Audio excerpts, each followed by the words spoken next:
Hey guys, welcome back to another League to Legend. Today we've got the final two games of the season. First up against Watford, and the second one is against Barnsley. These two games will have a significant play on who wins the title and also who will be getting into the playoffs, because the form that we've been in has been immense. Since the last episode, we have been dominant. We've been playing awesomely. The only game that we slipped up was the Reading game, where we ended up letting the goal in the 95th minute.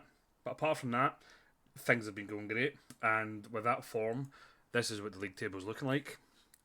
Two games left, 1 point behind Swansea in that final playoff place. And as you can see, we play Watford, who are joint top with Blackburn. So it's very spicy getting into the last two games of the season. So fingers crossed we might be able to sneak into that last playoff place. I think since we've took over, we have, in my expectations, we've done a lot better than what I thought we were going to do. As I said when we took over, I was looking mid-table. Didn't think this season we'd have finished anywhere near the playoffs, but as you've seen with that run of form, things have been going fantastic. So let's just get stuck into the first game against Watford. And this is the team that we're putting out against Watford. We've got Backman in goals, Timon, Williams, Wood, Spence at the back, Longstaff, Levitt and Tavernier in the middle, Coolio and Jasper on the wings, and Connolly up top. Sorry again if there's a few odd jump cuts here and there. I still have a bit of a sore throat and a cough, so I might have to edit some of the coughing fits out. But hopefully I can power through and we can get this episode done without any hiccups.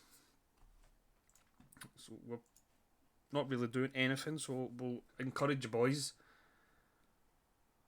As things stand, we go into 6th place on goal difference. But that was a pretty lacklustre first half.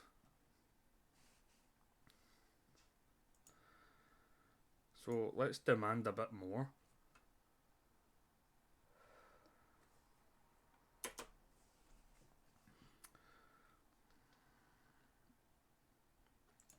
Nothing seems to be happening. We'll just quickly pause that. So take off Connolly for Dan. Cuello is not playing his best, so put Allen on. We'll switch them about, and maybe one of the two players can come on and show us a wee bit of magic. Let's go attacking.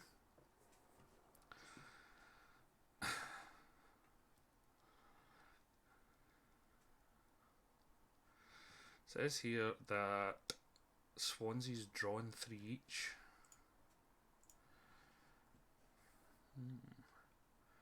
But it says they've got a game in hand. That's pretty weird, but not one highlight.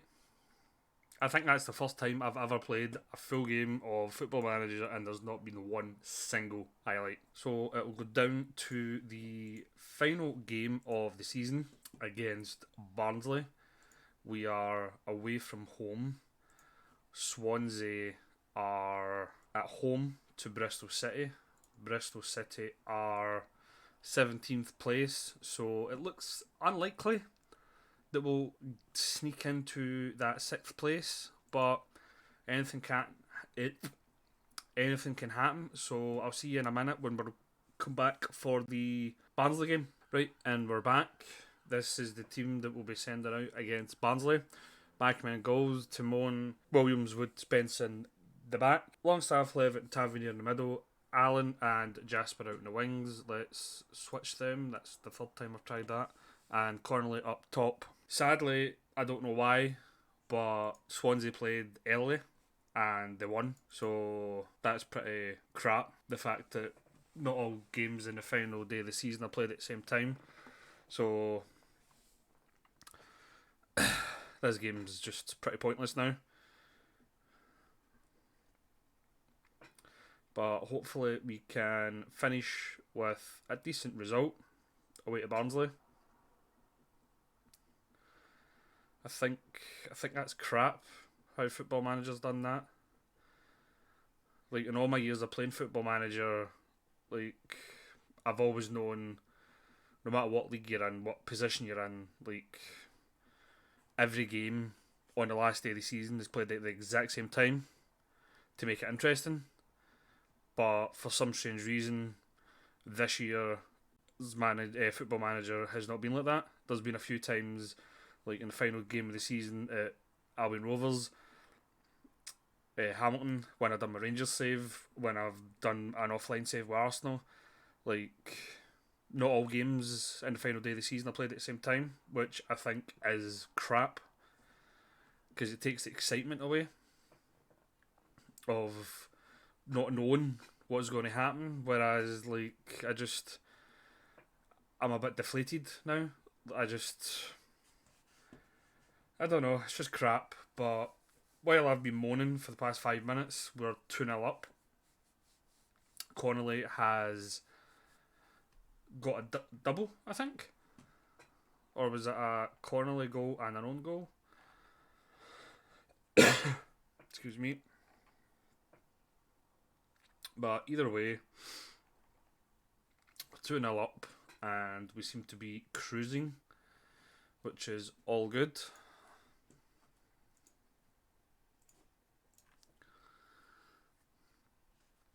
And as things stand, we finish 7th, 1 point off of a playoff place. Excuse me. And I think that's an end to a very good season. Especially the fact that just before Christmas, or in November, not just before Christmas, but in November, we were third from bottom. The team was not in the best place when we took over, but we seem to have turned it around.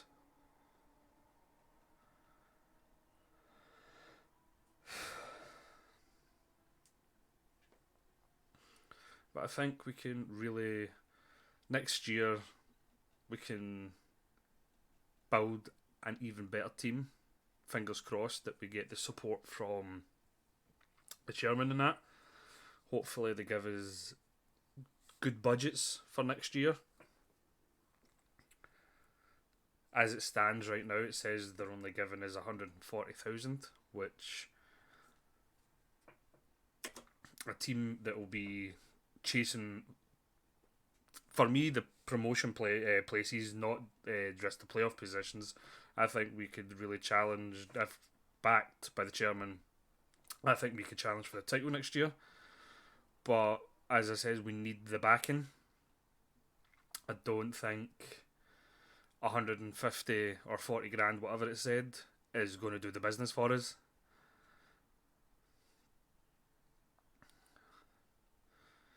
But in between episodes, we did actually get taken over. So we are under new management.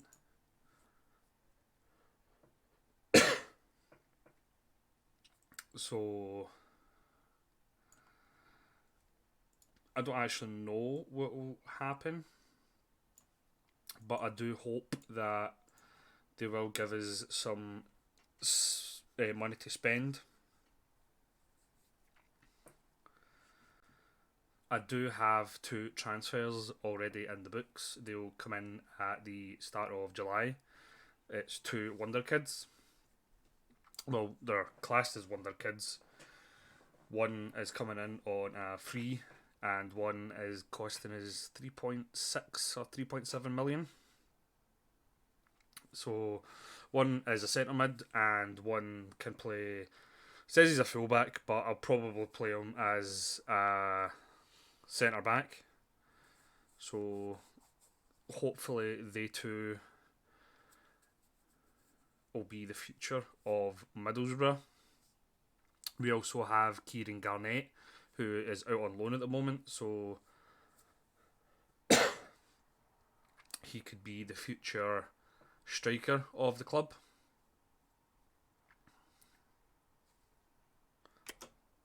And we also got a good youth intake, so the future is looking bright here at Middlesbrough. But I have just rambled on through that whole match. That was a pretty comfortable match. It was a good way to finish the season.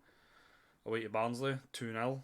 And this is how the table is looking, or is. That's it, finished. Blackburn ended up winning the title. Watford is guaranteed a playoff place because Bournemouth are due to play. They haven't played yet. So if they win, they'll take over Watford. This is what I'm saying. All games should be played at the end of the season. I don't know why this is changed this year, but hey ho. It looks like Bournemouth get beat. So Blackburn finished first, Watford second, Bournemouth, Brentford, Palace and Swansea are your 4 playoff teams, and we were a point behind Swansea, which is pretty gutting because I think that Watford match and the Reading match kind of threw a spanner in the works, but we'll just hit continue a couple of times to see if we can get any budgets coming in, and we'll get the we'll get the season review done. In fact, season review is now. So, new arrivals, signing of the season was Jeremy Nketiah. Is Jeremy from Watford, £180,000 he cost us, and he did not let us down. I thought he was awesome this season, but 4 best were Reece Williams, Jake Clark-Salter, who only played 1 match, and Dan, and obviously Jeremy. They were the 4 best rated. Troy Parrott had a bit of a dodgy season. Perez never really played. Coelho did play, but never really set the world alight.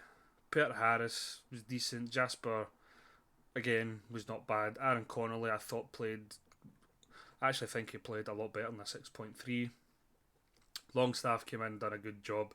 I think everybody that I personally brought in, like, apart from Coelho and Perez, like, the rest played a good part in finishing 7th. It does say here the bold expectation was top half, but when we took over it was to avoid a relegation battle, so that might have been the start of the season.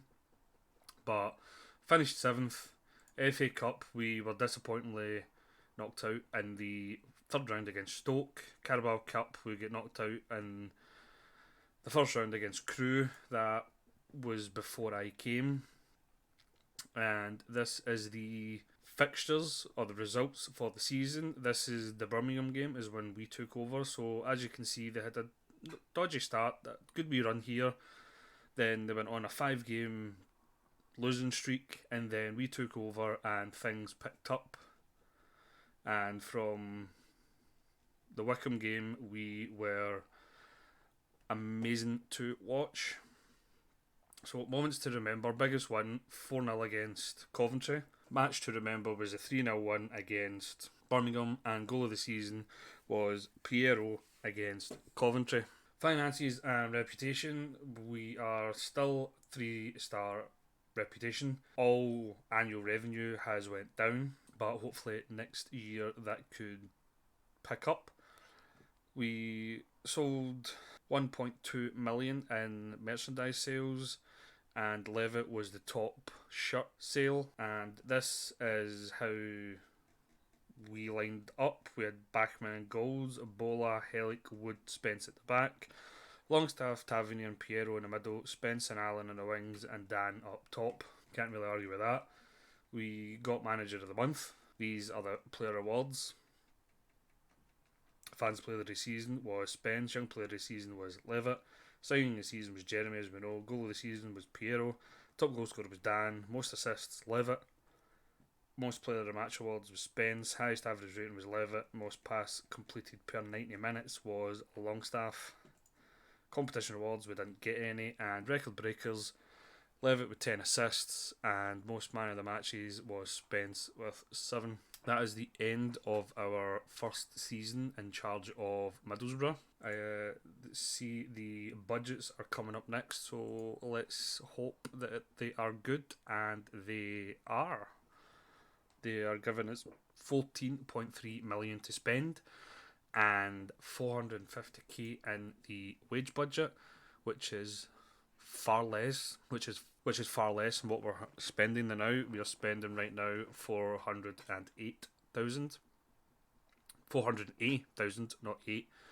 So hopefully we can get rid of some players that we don't need, and we can also adjust the budget. In fact, we can't adjust the budget, so we're going to need to sell players. There are a few players that I'm looking to sell, but we'll quickly look at the players that we're bringing in.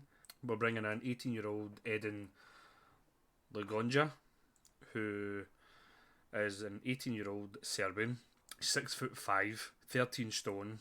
He does say he is a fullback, but he will be playing centre half. At 6'5", he will definitely be playing there. And Rodolfo Luengo, who is a central midfielder, can also play out in the wing or an attack midfield. He's a 19-year-old Argentine. He looks as if he could be a really good Mazzala for us. So I'm really excited to be bringing they two in. And as of now, that's everything that's been happening. So the next episode will be the first 2 games of the championship season with Middlesbrough, and we'll also do our usual catch up on the pre-season and what transfers we have done up until that point. So if you liked that in any way, please hit the like button. If you would like to see more Football Manager 22 content in the channel, please subscribe, turn your notifications on, and thank you very much for watching.